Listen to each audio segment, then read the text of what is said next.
voor die woord van die Here.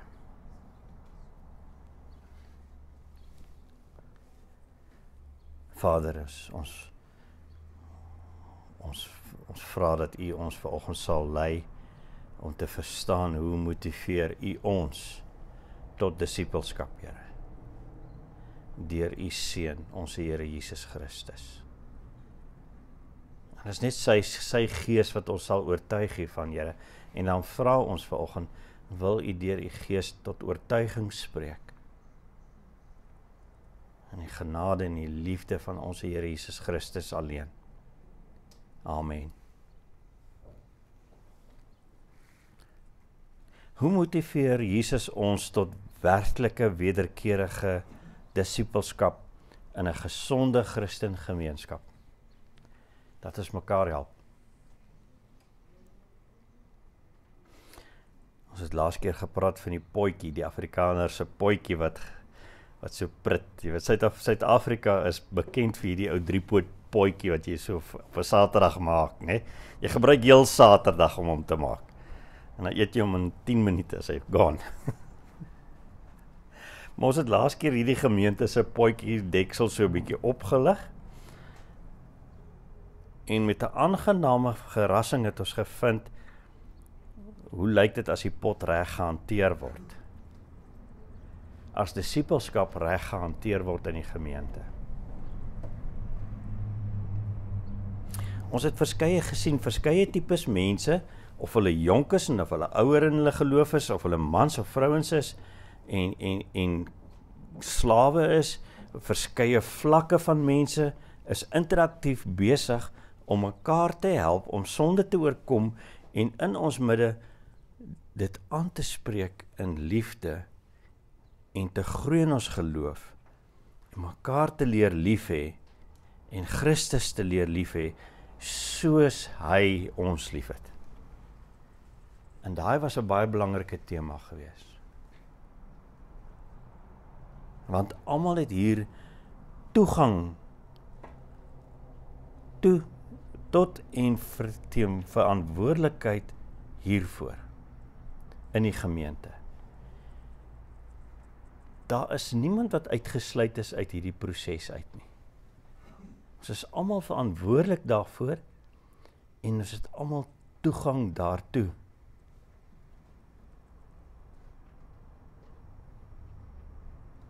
Niemand is gevrywaar nie. Niemand is uitgesluit nie. Anders is daar fout met die gemeente of met die individu. Een van die twee. En soos ons laas keer gevra het, wat behels jou geestelike invloed in die gemeente? Kan iemand vreemds dit onderskei as hulle instap en van hoe die wêreld om ons lyk? Sien hulle iets anders raak? Want dis waar hulle dit gaan sien, is in ons disippelskap met mekaar. Is jou invloed verfrissend vol van God se goedheid, soos in die eenvoud van die evangelie vervat? Dit was ons vraag vir mekaar gewees. Want dit is ons grootste begeerte om as Christen gemeenskap nie net anders te lyk as die wêreld nie, want dis maar net nog 'n vorm, maar om soos Christus te lyk in hierdie wêreld. Dis ons doel, dis ons begeerte. Dit is die evangeliese fondasie. Ons wil soos Christus lyk. En dit vorm die karakter, die verantwoordelikheidsin en die gesindheid van alleenreg van Jesus en sy woord oor ons. Dit is waar die vorming daarvan plaasvind. Is in disippelskap.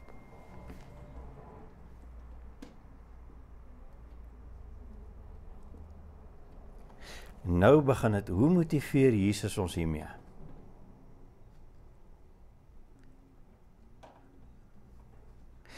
Is so belangrik om te weet hoe hy lyk. Hoe motiveer hy ons met sy voorbeeld? En daarvoor wil ek julle na 'n voorbeeld wys wat in die FSA so in 1944, 45 gebeur het. in 'n gemeente daar, so as ek name noem, sal julle weet wie dit is. Maar ek gaan nou nie name noem nie. Maar ek gaan 'n tannie se naam noem. Sy was 'n ouer vrou gewees. Agnes Stanley, something like that. Agnes, maar ons noem haar Agnes. Sy was 'n sonnaarskool vir jare, was sy 'n sonnaarskoolonderwyser vir volwasse mense. Hulle sonnaarskool het ook volwasse mense ingehaal. As jy 'n jong Christen is, het sy jou gedisipel. En in 1944 sien ons 'n voorbeeld in haar gemeente plaasvind van hierdie proses dat almal het die geleentheid om deel te neem. Want hulle moes 'n nuwe pastoor beroep. Ek dink hulle bestaande pastoor was so iets soos 45 jaar al by hulle en die ou moes nou aftree. Hy was nou te oud gewees. Hy kon nie meer nie. En nou moet hulle 'n ander pastoor kry. En hierdie gemeente het sy leiers het 'n gaan besin daaroor, gedink daaroor, gebid daaroor en hulle het 'n leier voor die leiers het met 'n voorstel gekom wat op 'n vergadering bevestig moet word van hierdie persoon wat hulle wil beroep. Baie bekende persoon wat hulle besef het hulle kan roep en hulle het besluit hulle gaan hom roep. En nou moet hulle dit met die gemeente deel en die gemeente moet dit goedkeur. En almal het geluister. Maar in die agtergrond met hierdie persoon wat hulle wil beroep, was daar 'n bekommernis oor sy woordsuiwerheid. Hoe hy die woord hanteer en ook hoe hy dit sosiaal interpreteer in hulle situasie op daai stadium in die FSA.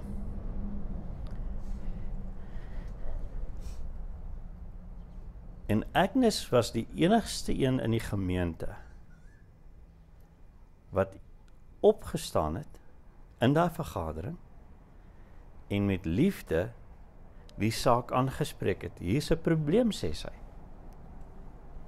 Ons moet besin of ons hierdie probleem in ons midde aanvaar. Is ons bereid om hierdie te aanvaar in ons midde? En sy het die bekommernis uitgespreek van 'n hele gros van mense wat daar gesit het, wat nie bereid was om dit uit te spreek nie.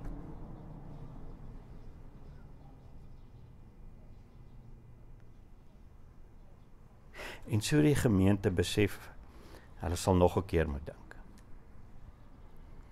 En hulle gesprek het weier geraak. En as gevolg van haar voorbeeld, lei dit tot beter insigte in wat hulle nodig het as 'n gemeente en hulle beroep 'n jong pastoor wat hulle weet met hulle teologie ooreenstem. Hulle beroep iemand wat woordsuiwer is volgens hulle.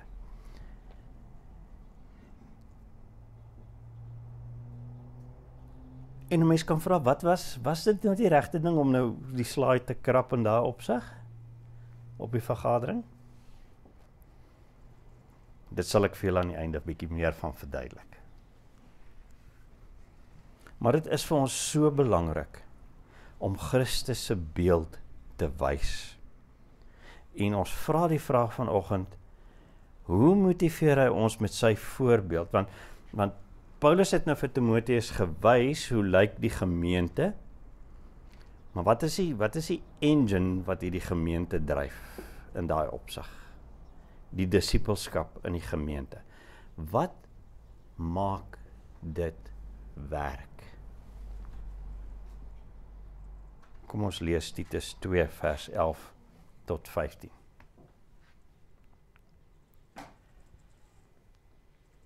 Titus 2 vers 11. Want die verlossende genade van God het verskyn vir alle mense en voed ons op, sodat ons in hierdie bedeling verstandig en regverdig en godvreesend kan leef deur goddeloosheid en wêreldse begeertes te verwerp. Terwyl ons uitsien na die salige hoop en glansryke verskyning van ons groot God en Verlosser, Jesus Christus.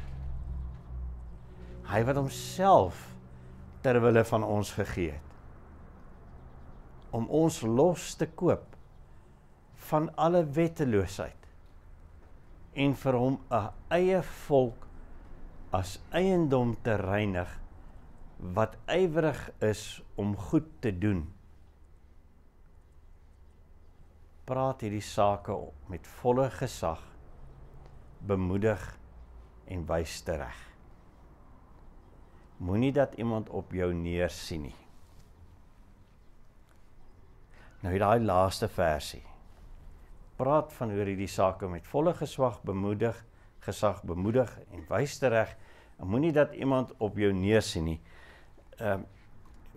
Word oor die algemeen, en dit is ook reg, direk aan Timoteus gekoppel oor die manier waarop hy optree. Maar ons het 'n probleem, want ons is besig om oor disippelskap te praat, en dit is duidelik dat die vorige stukke wat tot hiernatoe verloop oor disippelskap gaan, so as Timoteus dan in daai eerste deel wat ons gewerk het deur, alreeds by die disippelskapproses ingesluit is, hy is deel daarvan, hy is onderwerp daaraan, en hy neem deel daaraan, dan is hierdie woorde alreeds vir hom ook, dan strek dit verder as net by Titus, dit strek na die gemeente toe, almal wat in die disippelskap deelneem. So, wat is die engine van hierdie disippelskap? En ons sien 3 voorbeelde van die motivering wat vandag vir ons gewys word oor disippelskap. Die eerste ene is, dit gaan oor Christus se verlossende genade. Vers 11 tot 13. En dan tweedens, gaan dit deur sy aktiewe deelname in ons. Christus se aktiewe deelname in ons. Vers 14. En dan vers 15. Deur die oordra van Christus se gesag aan ons as gemeente. Daai 3 goed. Kom ons praat eerstens oor Jesus motiveer ons tot gemeenskaplike disippelskap deur sy verlossende genade. Vers 11 tot 13. Want die verlossende genade van God het verskyn vir alle mense en voed ons op. Dit maak ons groot. Dit leer ons. Sodat ons in hierdie bedeling verstandig en regverdig en godvreesend kan leef, deur die goddeloosheid en die wêreldse begeertes te verwerp, terwyl ons uitsien na die salige hoop en glansryke verskyning van ons groot God en Verlosser, wie? Jesus Christus. Kom ons hou dit eenvoudig. Die effek van die verlossende genade van God is die basis wat veroorsaak dat ons mekaar disipel.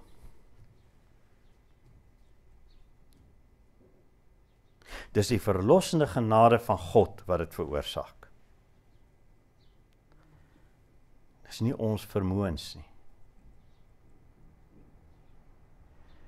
Soos God se verlossende genade aan ons duidelik word, vers 11. Dit word duidelik, dit word aan ons openbaar. Dit verskyn vir alle mense. Nou soos God se verlossende genade aan ons duidelik word of aan ons verskyn, ontlok dit 2 tipes reaksies by ons as Christene. Dit voed ons op, dit maak ons groot, om nou en hier verstandig, regverdig en godvreesend op te tree. En aan die ander kant, voed dit ons op, dit maak ons groot, om so te lewe, dat ons goddeloosheid en wêreldse begeertes verwerp. Nou jy sal vir my sê, dit is mos outomaties.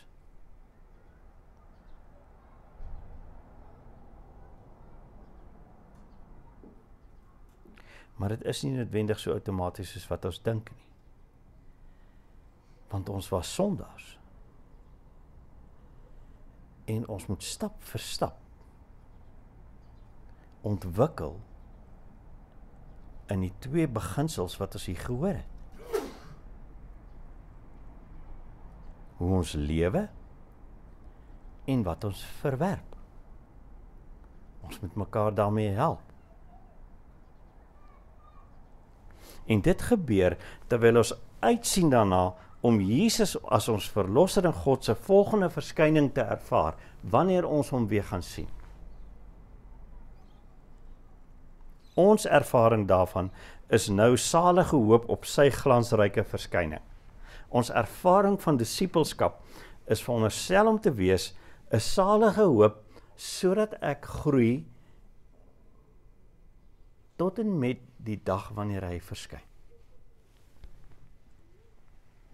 En dis 'n glansryke verskyning vir jou en vir my. Dis iets wat vir ons feestelik gaan wees. Ons gaan onsself met volle genot bevind in daai dag.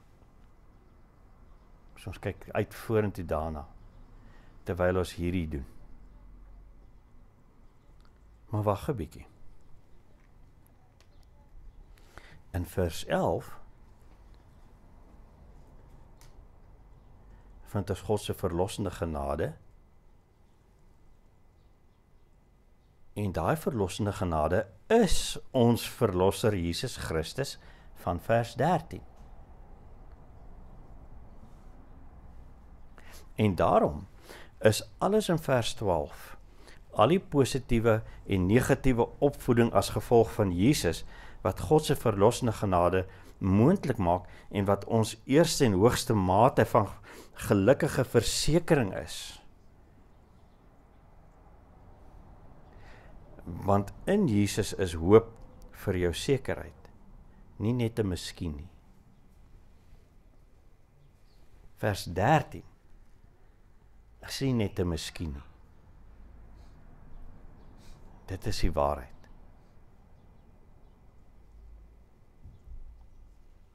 Nou, hoe motiveer dit ons tot disippelskap?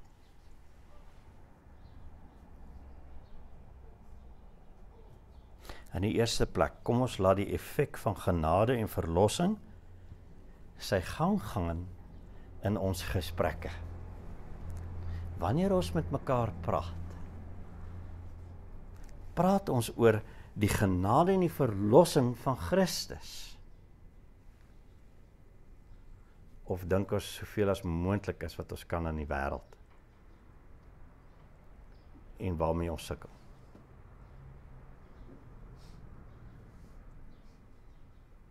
Jou ontwikkeling van verstandig wees, regverdig wees en Godvreesend wees kan net gebeur soos die effek van die verlossende genade in elkeen van ons en tussen ons met mekaar in gesprek plaasvind. Dis waar dit gaan gebeur. Dit moet aan jou verskyn. Hoofsaaklik deur die woord en die verduideliking, as ook die praktiese toepassing daarvan in die algemene lewe van elke Christen in die gemeente, en ons sien dit by mekaar en ons leer by mekaar, en dit is disippelskap.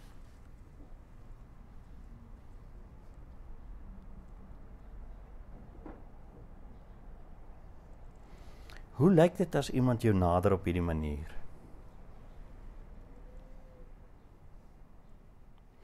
Nie teoreties en verhewe en vat die Bybel en leer vir jou sulke blokke daarvan en slaan jou oor die kop daarmee nie.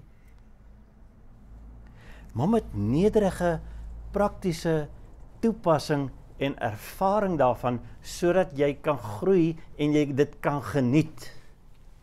Dat dit genot by jou voortbring vir Christus. Dis wat dit moet doen. Dis moeilik. Maar dis waartoe jy dit jou vat. Kan ons dit vir mekaar bied? Ja, ons kan.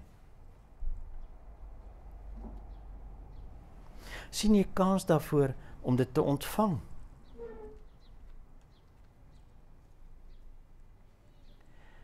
En om die een te wees wat dit voorsien. Maak nie saak wie dit is wat dit vir jou gee, of vir wie jy dit gee nie. Want jy het 'n verantwoordelikheid. En jy het 'n liefde. En ja, dit is ontblotend in ons midde. Dit is selfs senitergend om dit te doen. Maar dit kan net die gewenste effek hê. Dit kan net die groei veroorsaak, die opvoeding gee, want dit word gedoen in genade uit ons verlede en hoop vir die vreugde in Christus in die toekoms, want wat daaruit vir ons sal voortvloei. As dit gebeur, dan kom dit uit die verlede uit, dis ervarings uit die verlede uit, dis groei wat in die verlede plaasgevind het vir daai persoon. Maar daar's daai belofte van vreugde en van groei wat ons nou gaan ervaar as ons dit toepas.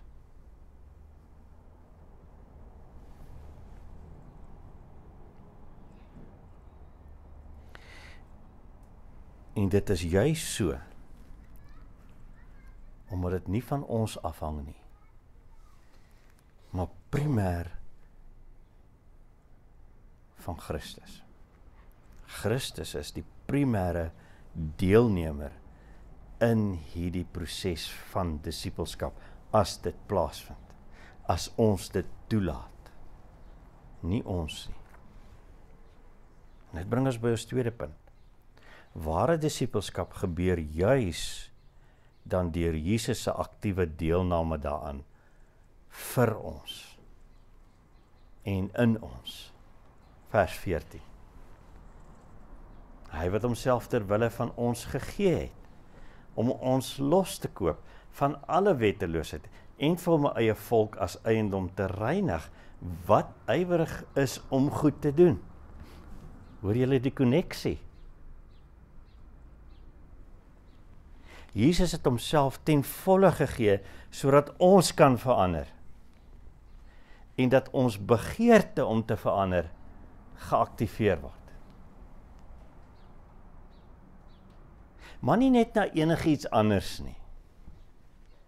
Nie net na 'n beter kultuurstandaard nie. 'n beter moraliteit nie. Maar na sy volk, sy eiendom, wat hom pas en wat ons geniet, wat vir ons lekker is om te doen. Hy gee homself om my los te koop van alle wetteloosheid, oftewel daai anargie en rebellie teen hom. So ek en jy moet verander. Want ons kan nie dieselfde bly as ons losgekoop is nie. Ons moet opgevoed word, want ons weet nie hoe ons moet wees nie, as ons hiermee begin, as ons losgekoop is nie. Ons moet geleer word. En daarom moet Jesus deelneem. En ons lei in enige disippelskap wat plaasvind binne in ons gemeenskap. Nou, hoe motiveer dit my tot disippelskap? Pas ek dit toe? Wel, hier is die wonderlike woord daarvoor. Ons gaan almal saam deur hierdie proses, want ons moet almal van ons rebellie af verwyder word en groei in dit wat Christus is. Ons gaan almal saam deur hierdie proses van losraak van wetteloosheid of rebellie. Ons is gelyk in hierdie proses. Niemand is eerste nie. Niemand is laaste nie.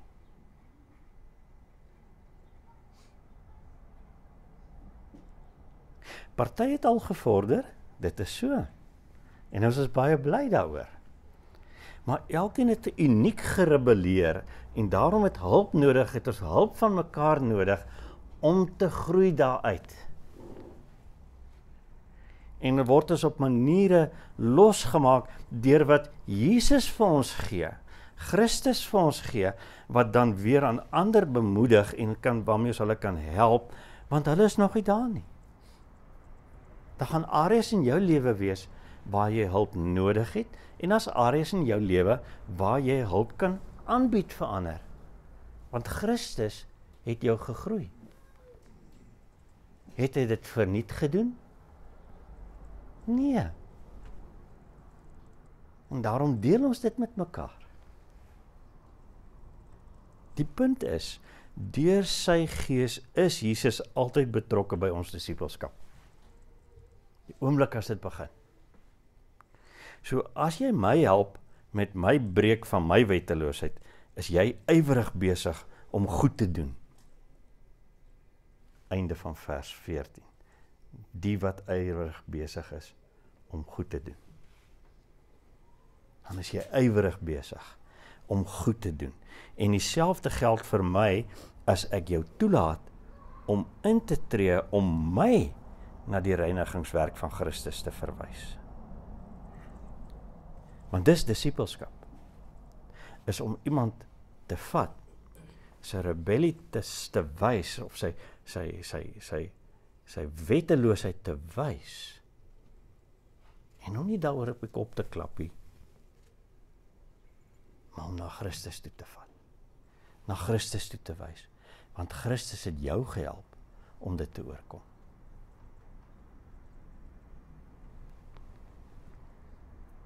Mag ons Jesus se aktiewe opoffering in mekaar se lewe sien en dit benut om gesamentlik weg te breek van wetteloosheid wat nog in ons is. En ons saam te beywer om deur hom gereinig te word. Dis disippelskap. Niks anders nie.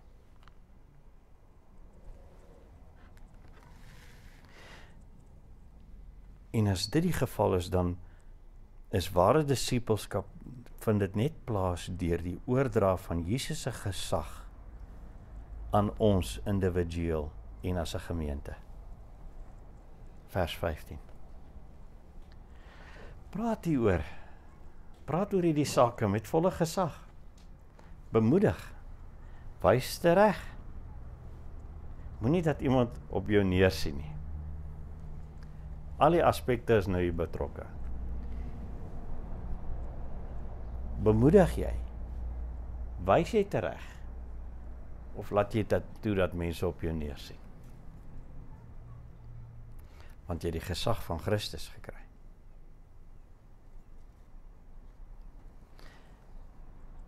Hoe wil Paulus vir Titus sy disippelskaprol inlig van Christus se deelname en om hom aan te moedig daaraan met hierdie woorde? Praat oor hierdie sake met volle gesag. Elke Christen het hierdie punt, hierdie verantwoordelikheid gekry. En hierdie reg gekry. Praat oor hierdie sake met volle gesag. Vanuit Christus se waarhede natuurlik, vanuit Christus se lewe, vanuit Christus se woord. Maar as dit in dit is, het jy die volle gesag om daaroor te praat. Is dit net Titus wat gesag het om hieroor te praat? Nee. Nie as ons na die vorige disippelskapstuk van vers 1 tot 10 kyk nie. Daar was die geleentheid en die verantwoordelikheid aan almal gegee om mekaar te disipel. Aan almal. En daar was nie onderskeide getref nie.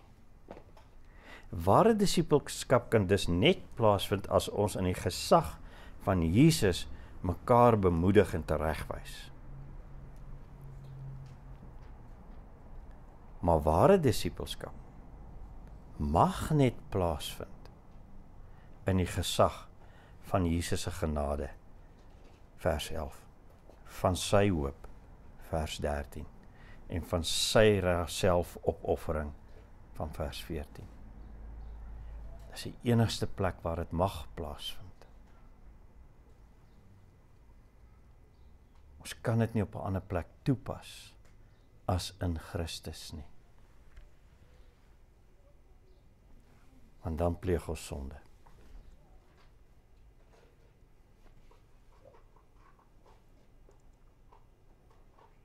Die gesag om disippelskap toe te pas word vir niemand in die gemeente as 'n alleenreg gereserveer nie.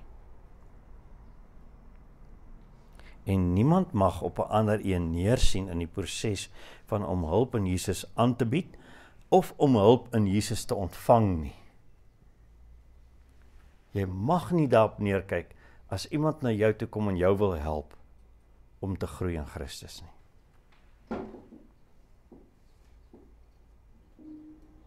Jy mag ook nie op iemand neersien as jy die proses van sukkel, van rebellie en van die wetteloosheid in die persoon nog sien en jy weet jy moet hulp aanbied. Jy mag nie op daai persoon neerkyk nie. Jy moet met barmhartigheid intree volgens Christus se waarde.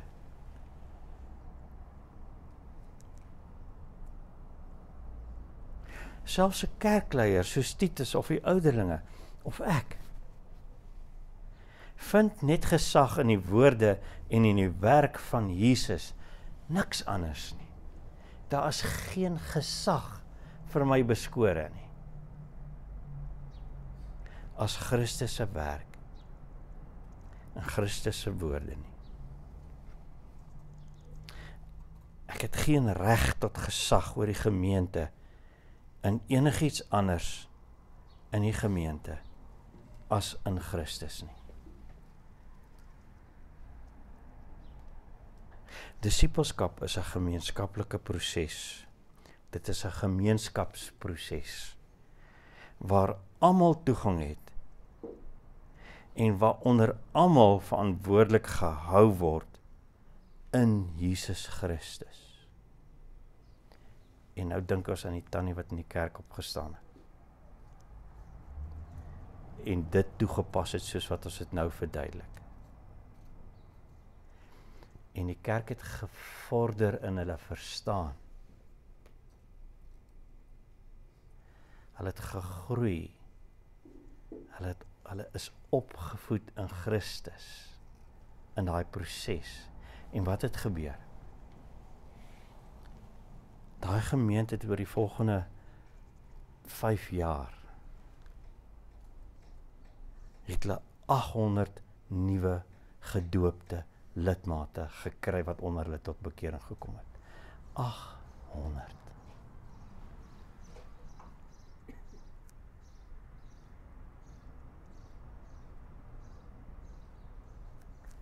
Kom ons neem die vrymoedigheid om onder Jesus se gesag mekaar waarlik te disipel. Dis ons verantwoordelikheid. En mag ons net Jesus se voorbeeld en beeld volg as ons mekaar disipel. Dit is ook ons verantwoordelikheid. Kom ons bid saam.